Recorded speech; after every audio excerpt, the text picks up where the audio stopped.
एक बात और कान खोल के सुन ले, हम जल्दी ही कोयल से शादी करे वाला बानी। कोयल से हम ब्याह करब।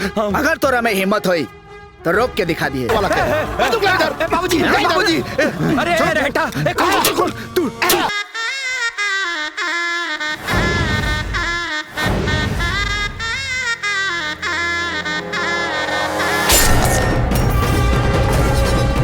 बाबूजी, राम नाम सत्य है, राम नाम सत्य है, राम नाम सत्य है। और इनाद और कराओ अपन बेटी के बियाह। डॉक्टर साहब, कैसन पिया हमार बिटिया?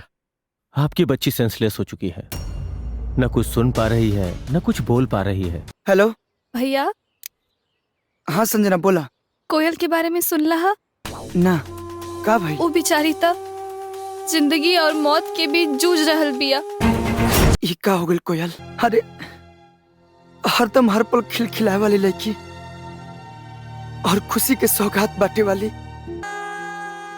आज खुद ही खामोश। अब हम आ गए बने ना, अब हम अपन दोस्ती जरूर निभाई।